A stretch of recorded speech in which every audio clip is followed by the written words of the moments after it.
saya gunakan supaya hamilnya ini nggak diketahui, kan gitu. Kalau kita juga terkadang seperti itu. Kalau kita berbuat salah, kita cari alasan untuk menutupi kesalahan kita itu. Bahkan terkadang kita gunakan kesalahan yang lain untuk menutupi kesalahan kita yang kita lakukan itu. Coba next. Ya, di dalam 2 Samuel 11 pasal yang ke-6 dikatakan, lalu Daud menyuruh orang kepada Yoab mengatakan, suruhlah Uria orang Het itu datang kepadaku. Maka Yoab menyuruh Uria menghadap Daud. Siapa Uria itu? Suaminya. Coba next. Ya, kemudian berkatalah Daud kepada Uria, pergilah ke rumahmu dan basuhlah kakimu. Ketika Uria keluar dari sana, maka orang menyusul dia dengan membawa hadiah raja. Tetapi Uria membaringkan diri di pintu istana dan tidak pergi ke rumahnya. Inilah cara yang pertama yang dilakukan oleh Daud. Daud bilang, panggil dulu Uria itu. Panggil. Datang Uria, dikasih hadiah, pulanglah ke rumah. Kenapa Daud menyuruh pulang ke rumah? Supaya Uria ini berhubungan dengan istrinya, dan akhirnya apa yang sudah dilakukan oleh Daud dan Batseba itu dapat tertutupi. Kan gitu. Ketika dia berhubungan dengan istrinya, dia mengandung, orang akan curiga. Kenapa? Orang dia suami istri kok. Kan orang nggak tahu bahwa Daud ini berhubungan dengan Batseba. Apakah cara ini berhasil? Coba next. Nah, cara ini pun gagal. Oke, next lagi. Yang kita melihat cara yang kedua. 2 Samuel 11 ayat yang ke-13. Ya. Daud memanggil dia untuk makan dan minum dengan dia, dan Daud membuatnya mabuk. Pada waktu malam keluarlah Uria untuk berbaring tidur di tempat tidurnya bersama-sama hamba tuannya, dan dia tidak pergi ke rumah. Ini cara yang kedua. Cara yang pertama tadi dikasih hadiah, ternyata gak pergi ke rumahnya. Cara yang kedua, Tuhan ajak makan dan minum. Sini Uria, kita makan dulu. Bahkan bukan hanya makan, dikasih minuman yang memabukkan, dengan harapan, dengan tujuan bahwa Uria ini pergi ke rumahnya, berhubungan badan dengan istrinya, dan akhirnya tertutupilah dosanya. Dan ini pun ternyata gagal. Coba next lagi. Ini adalah cara yang ketiga, yang saya pikir ini adalah cara yang keji. 2 Samuel 11 ayat 15 ditulisnya dalam surat itu demikian, tempatkanlah Uria di barisan depan dalam pertempuran yang paling hebat, kemudian kamu mundurkan diri daripadanya supaya ia terbunuh mati. Ketika saya mempelajari firman Tuhan ini, saya terpikir kepada satu kasus yang ada di Indonesia. Ada yang ingat? Sambo. Itu semua karena wanita. Kita lihat juga bagaimana ketika Sambo ini benci kepada Brigadir J ini, dia suruh segala macam cara untuk menyingkirkan orang ini, dan akhirnya ujung-ujungnya dibunuh. Ini juga sama. Ketika Daud sudah berpikir, aduh gimana ya ini supaya dosa saya ini ditutupi, gimana ya supaya orang nggak tahu akan kesalahan saya ini, gimana caranya? Saya kasih hadiah nggak pergi dia, saya kasih dia mabuk dia nggak pergi juga ke rumahnya. Inilah cara yang terakhir. Daud bikin surat ke Yoab, Yoab, suruh tempatkan aja di Uria ini di paling depan. Kalau dikatakan dalam pertempuran yang paling hebat, mungkin di situ alat-alatnya sudah canggih. Dan mungkin Uria bukan di situ tempatnya seharusnya, tapi itulah rencana Daud. Makanya dikatakan supaya ia terbunuh mati. Inilah cara yang keji. Terkadang kita pun seperti itu, Bapak Ibu sekalian. Ketika kita mencoba untuk menutupi kesalahan-kesalahan kita gunakan segala cara, ternyata tidak tertutupi. Bahkan kita dapat berpikir sesuatu yang negatif dalam kehidupan kita, dan akhirnya hal itu pun adalah sesuatu yang keji di hadapan Tuhan. Yang menjadi pertanyaan bagi kita adalah, kenapa orang yang diberkati Tuhan, kenapa orang yang dulunya seorang yang biasa Tuhan angkat menjadi seorang raja dapat berpikir seperti ini? Saya juga bingung awalnya. Kenapa kok bisa sih Daud ini berbuat seperti itu? Kenapa sih? Padahal Daud ini punya hubungan yang baik sama Tuhan. Ternyata saya baca di suatu buku dapat jawabannya. Coba next. Jawabannya ini. Tetapi sekarang dalam keadaan bersalah dan tidak bertobat, ia tidak meminta pertolongan dan bimbingan dari Saudara. Inilah yang mengakibatkan kenapa Daud dapat berbuat seperti itu. Inilah yang mengakibatkan kenapa Daud dapat membunuh Uria. Bisa dikatakan dia seorang pembunuh, walaupun bukan tangannya.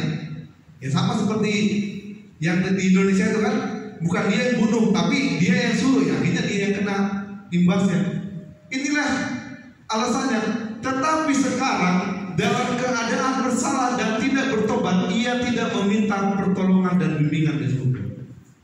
Ketika dia berdosa, ketika dia bersalah, dia nggak datang sama Tuhan. Inilah satu masalah. Padahal sekali dia bikin masalah, tapi masalah ini panjang. Terkadang kita pun seperti itu. Dikatakan juga, tetapi berusaha untuk melepaskan diri dari bahaya ke dalam mana dosa telah melibatkan. Dia lebih mengandalkan kekuatannya. Mungkin dia pikir karena dia seorang raja. Dia pikir, oh saya punya wewenang. Dia pikir saya orang hebat. Makanya dia berusaha dengan kekuatannya untuk menutupi dosa-dosanya. Apa akibat daripada yang Daud telah lakukan? Yang pertama, Daud berhenti menjadi orang yang berkenan di hadapan Tuhan. Dia yang tadinya diberkati oleh Tuhan dari seorang gembala, bayangkan dari gembala diangkat menjadi raja, dipilih menjadi raja, dia dipilih mengalahkan Goliat, dia diangkat menjadi raja Yehuda, menjadi raja orang Israel. Pada saat itu dia berhenti menjadi orang yang berkenan di hadapan Tuhan. Kenapa? Karena dia mencoba untuk menutupi kesalahannya dengan kekuatannya sendiri. Yang kedua, anak hasil hubungan terlarang Daud dan Bathsheba pun mati. Yang ketiga, pedang tidak akan menyingkir dari keturunan Daud. Kita tahu sendiri keturunan Daud kan bagaimana. Dan keempat, malah petaka akan menimpa keturunannya sendiri. Kalau kita baca sendiri, kita lihat bagaimana, wah kacau juga gitu ya. Coba next. Pelajaran penting apa yang bisa kita ambil dari cerita Daud dan Bathsheba ini? Coba next lagi. Yang pertama, hati-hati dengan mata dan hatimu. Ini bukan hanya untuk laki-laki, tapi untuk wanita juga. Hati-hati ketika kita salah menggunakan mata dan hati kita. Yang harusnya kita gunakan mata kita untuk membaca Alkitab, melihat tontonan yang baik, tapi kita gunakan mata kita untuk melihat sesuatu yang tidak baik. Dikatakan situ Matius 15 ayat 19, karena dari hati timbul segala pikiran jahat, pembunuhan, perzinahan, percabulan, pencurian, sumpah palsu, dan hujat. Hati-hati. Ketika kita melihat dengan mata kita, itu kita masukkan ke dalam hati kita berdosa. Yang kedua, setialah kepada Tuhan, jangan mendua hati. Lukas 16:13, seorang hamba tidak dapat mengabdi kepada dua Tuhan, karena jika demikian ia akan membenci yang satu dan mengasihi yang lain. Kalau kita memilih kepada Tuhan Yesus, ya pilihlah itu. Fokuslah sama Tuhan. Jangan ketika kita lagi sulit datang sama Tuhan berdoa, dan ketika kita lagi senang lupa. Pilihlah siapa Tuhan kita. Apakah kepada Yesus atau kepada setan? Yang ketiga, tetap andalkan Tuhan dalam setiap kegiatanmu. Diberkatilah orang yang mengandalkan Tuhan, yang menaruh harapannya pada Tuhan. Mau kita dalam keadaan suka, mau kita dalam keadaan susah, mau apapun kegiatan kita, andalkanlah Tuhan. Walaupun terkadang jawaban doa Tuhan itu lama. Jangan pernah berpikir bahwa Tuhan saya mau mobil Alphard yang berpikir besok dikasih. Tunggu waktu Tuhan. Tapi kita lihat juga apakah memang kita membutuhkan itu atau tidak. Kalau masalah keinginan, kita punya banyak keinginan, tapi belum tentu itu menjadi kebutuhan kita. Yang keempat, akui setiap dosamu di hadapan Tuhan. Mau kita berbuat sesuatu yang kecil, mau kita berbuat sesuatu yang besar, akui aja sama Tuhan. Dikatakan sana 1 Yohanes 1 ayat 8 dan 9, jika kita berkata bahwa kita tidak berdosa, maka kita menipu diri kita sendiri dan kebenaran tidak ada di dalam kita.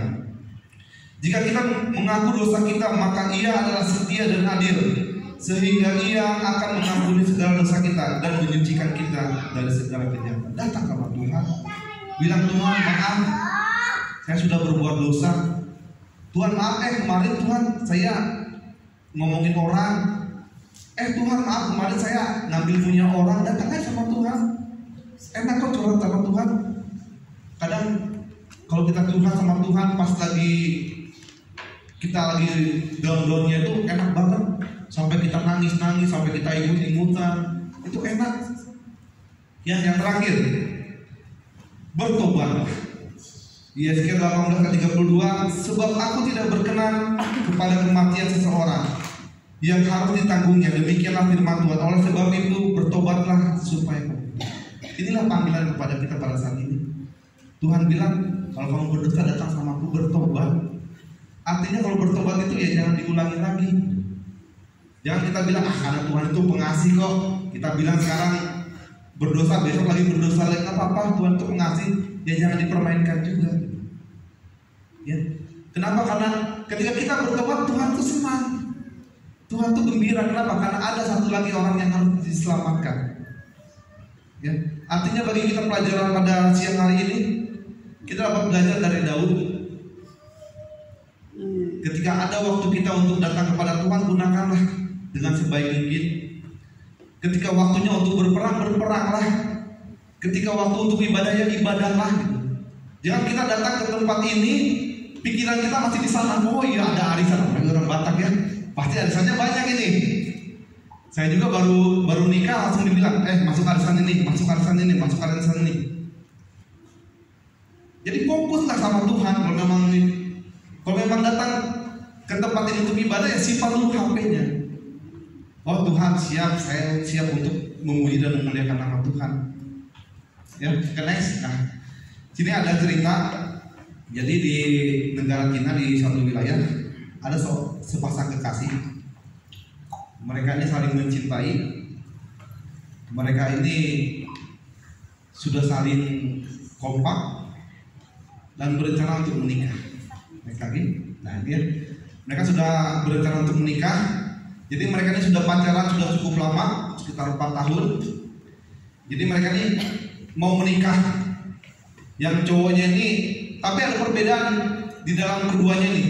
Yang cowok ini orang kaya, pekerjaannya menjadi seorang manajer, sedangkan cewek ini adalah seorang yang biasa, pekerja biasa-biasa. Kalau kita kan kerjanya di toko gitu ya. Jadi mereka sudah merencanakan segala sesuatu. Dibilang, oh iya kita nikah tanggal ini ya, oke. Oh kita nikah bulan ini ya, oke. Kita nikah tahun ini ya, siap. Segala sesuatunya sudah dipersiapkan oleh mereka.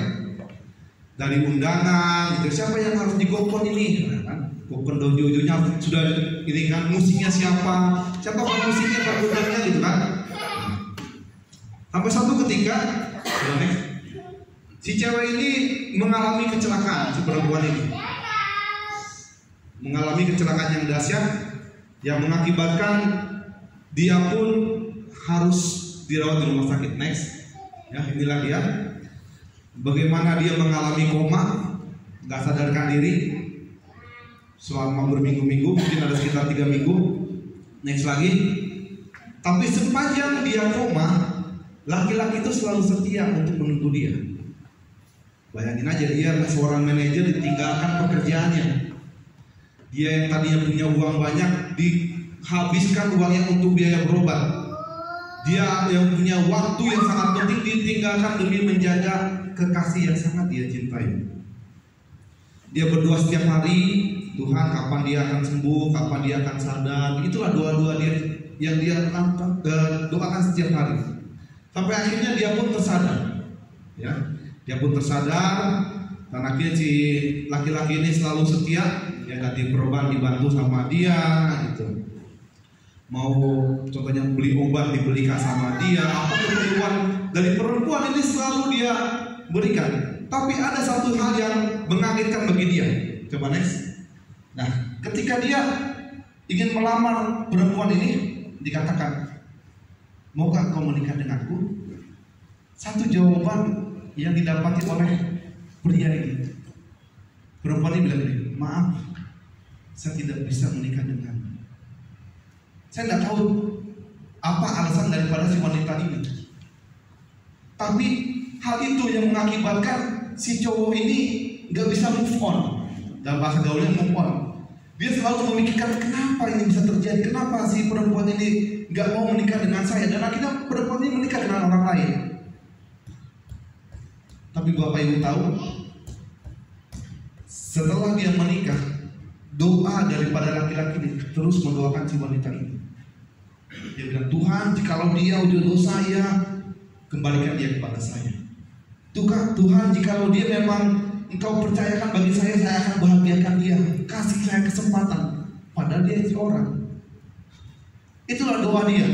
Ketika hanya dikasih sinamornya banyak, bukan sinamor, apa namanya? Maharnya banyak, gitu ya. Dikasih amplopnya banyak, apa namanya, tupak ya. Ya, tupaknya banyak. Dan itulah doa dia. Sampai akhirnya cerailah perempuan ini sama suaminya. Kenapa? Karena suaminya sudah nggak sayang lagi sama cewek itu. Coba sebelumnya. Dan akhirnya mereka pun menikah. Jadi yang tadi yang laki-laki yang masih menunggu itu menikah dengan perempuan yang bekas istri orang lain. Dan akhirnya mereka pun hidup bahagia. Coba lihat lagi, nah, mereka pun hidup bahagia. Apa kesimpulan dari cerita ini? Laki-laki ini sama seperti Tuhan. Dan perempuan ini sama seperti kita. Ketika kita sedang sedih, Tuhan berikan hiburan kepada kita. Ketika kita kekurangan, Tuhan berikan kecukupan kepada kita. Ketika kita sedang jatuh-jatuhnya, Tuhan angkat, Tuhan bangkitkan kita dari keterpurukan. Tapi apa yang kita lakukan? Terkadang kita memilih setan daripada Tuhan. Kita lebih memilih sesuatu yang menyenangkan dunia daripada memilih Tuhan. Dan itu terjadi dalam kehidupan kita. Ini juga cerita asli. Laki-laki ini berpikir bahwa seharusnya kalau kita berpikir ini udah bekas orang lain, ngapain sama kita. Tapi itulah Tuhan kita. Sudah tahu orang manusia ini berbuat dosa, sudah tahu manusia ini jatuh ke dalam dosa, tapi tetap disayangi. Next. Yakobus 1 ayat 8, sebab orang yang mendua hati tidak akan tenang dalam hidup. Mari kita pilih pilihan kita pada siang hari ini. Kepada siapa kita akan mengabdi? Apakah kepada Tuhan atau kepada setan? Hidup ini adalah pilihan, tidak bisa dipaksakan. Saya tidak bisa paksa Bapak Ibu untuk memilih yang lain. Itu pilihan Bapak Ibu. Tapi pelajaran pada siang hari ini, mari kita berkaca, mari kita lihat cerita daripada Daud, mari kita lihat cerita daripada sepasang kekasih tadi. Tuhan tidak pernah meninggalkan umat-umatnya, dan Tuhan selalu sayang menunggu kita kembali untuk datang kepadanya. Inilah yang menjadi pekabaran pada siang hari ini. Kita tunduk kepala, kita berdoa. Kita berdoa. Bapa kami yang di surga, kami puji Engkau ya Tuhan pada siang hari ini. Kami sudah mendengarkan firman-Mu. Biarlah keterbatasan yang hamba miliki, Tuhan cukupkan dengan kuasa Roh Kudus-Mu, sehingga firman Tuhan yang sudah kami dengarkan pada siang hari ini dapat membekas dalam hati kami, mengubahkan kehidupan kami, dan kami pun dapat memilih siapa yang akan kami sembah di dalam kehidupan kami. Bantu kami Tuhan untuk menerapkan segala sesuatu yang sudah kami dengarkan, dan biarlah kehidupan kami dapat menjadi berkat di dalam kehidupan kami ini. Terpujilah nama-Mu, ampuni dosa kesalahan kami. Kami sambut berkat-Mu dalam nama Tuhan Yesus kami berdoa. Amin.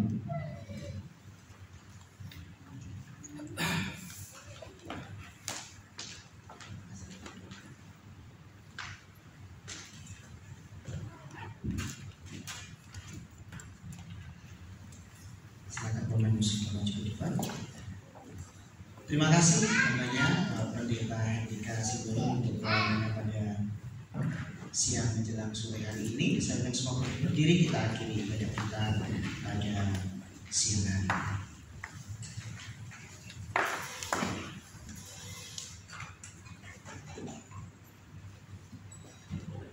Mari Bapak Ibu dikasih Tuhan, angkatlah kedua belah tanganmu, terima berkat Tuhan.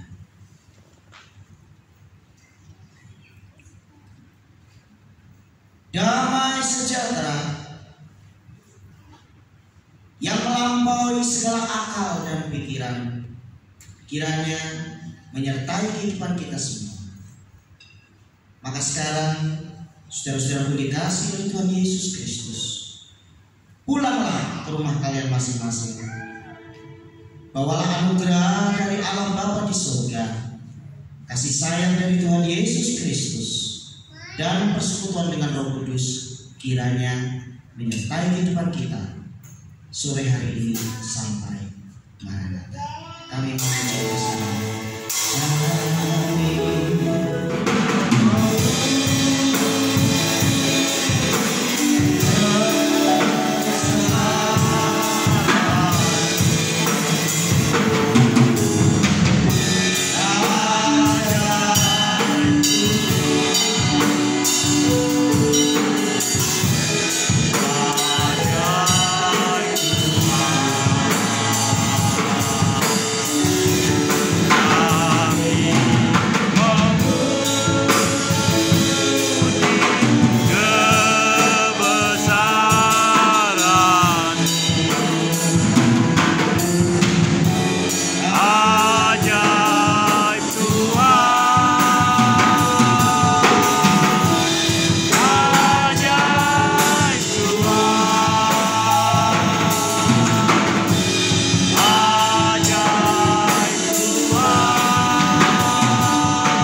Happy Sunday. Happy Sunday. Happy Sunday bahasa Bataknya selama hari Minggu. Selama hari Minggu. Happy Sunday. Bahasa Indonesia selama hari Minggu. Hah? Selama hari Minggu. Oh, tadi saya dengar Happy Sunday. Iya. Bahasa apa itu? Ya bahasa Indonesia lah. Sok-sok. Ya, tadi saya ini. Iya. Makanya saya terlambat karena saya dibilang Happy Sunday. Ayo, Happy Sunday. Happy Sunday. Bahasa Heberna selama hari Minggu. Happy Sunday. Happy Sunday. Ya. Happy Sunday.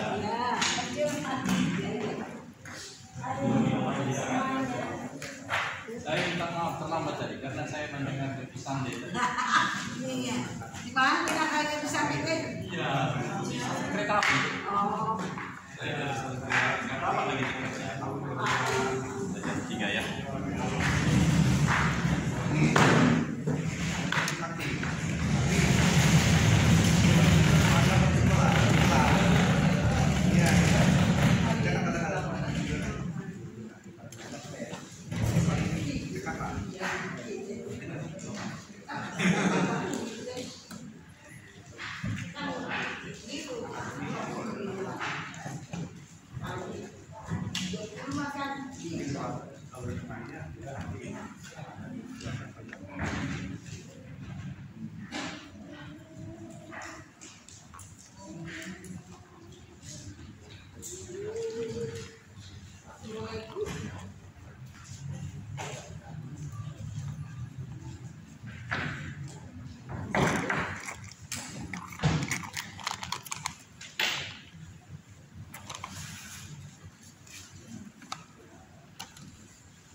Ini 26 menit.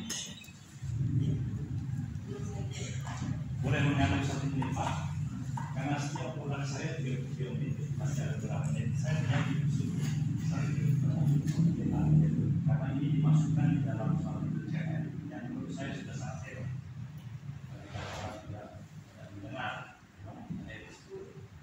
Jadi pertanyaannya adalah apa yang luar biasa? Karena saya tadi sudah atau mungkin pertama dari Pak Gembala itu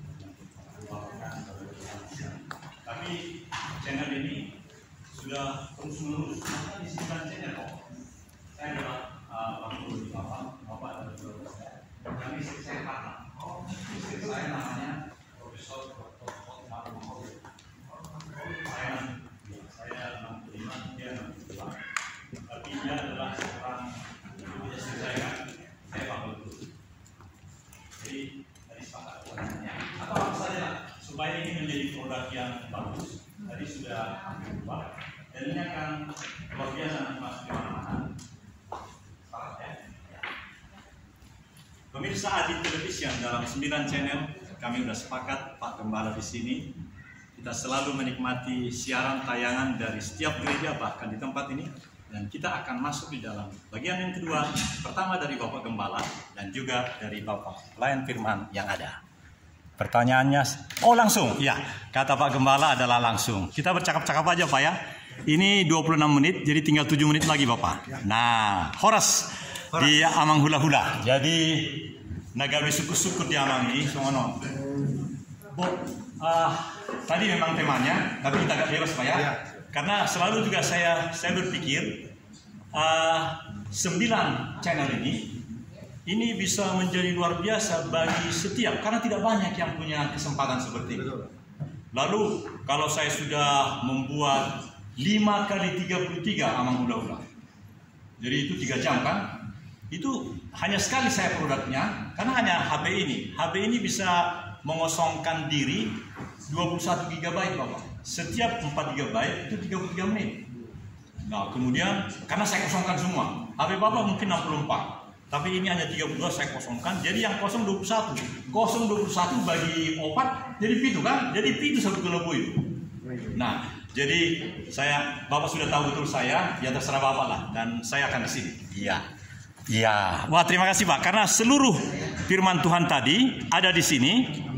Dan nanti sepulang di rumah, karena hanya di rumah bisa upload. Dan paling bagus Pak, karena saya sudah sepakat dengan Pak Virgo, kami berdua agak ke atas. Nah kalau agak ke atas rupanya bagus sekali Pak, karena sinarnya. Jadi ini memang meskipun saya sudah opo-opo, saya baru belajar. Dan saya sangat mohon maaf kepada Pak Gembala, karena kalau ini lebih tinggi lebih bagus hasilnya, seperti yang sekarang ini. Jadi silakan Amang Hula-Hula. Ya, jadi apa yang luar biasa hari ini, ya tentunya berkat Tuhan. Amin. Berkat kesehatan, napas kehidupan, dan juga sukacita. Amin. Karena nggak semua orang bisa miliki itu. Ya. Kita lihat itu di rumah sakit sana, orang berjuang untuk hidup, napas saja kesusahan, tapi kita masih bisa bebas. Artinya apa yang luar biasa pada hari ini, itulah segala yang Tuhan sudah berikan kepada kita. Terima kasih. Amin. Pertanyaan berikutnya adalah, mungkin baru pertama kali ini Bapak melayani di sini.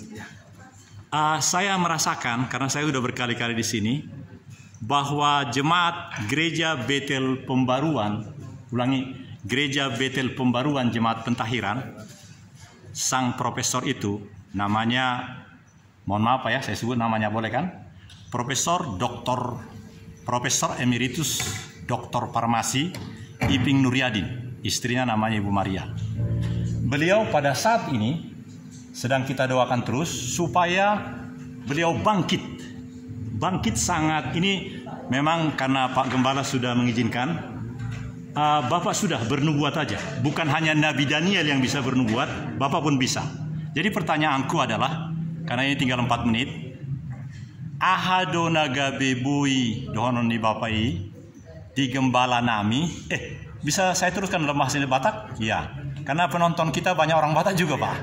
Ahado nagabe bui dohonon ni Amang Padita di Huria namion molo tumboi nian asa tunggabe Roma Muse hadir gakon ni Profesor Emeritus Dr. Iping Nuryadin. Ala ibana do danga ala dong Profesor Jabu Kudam. Malah dang lo morohana roson. Nah, holat 3 menit nai apa? Jadi naboy mabay ni bana rotuson akalan kuasa Roh Kudus. Amin. Malo kita kalau nanangyakon naman. Kita na karejo akalan boy manangyakon do. Tapi kuasa Roh Kudus do naboy mabay ni bana roh unsa tugar jauh. Amin. Atong las marohatta agak untuk saudi bapak. Jadi oma diskusi kami dohot anak pada kasih buruh nanti.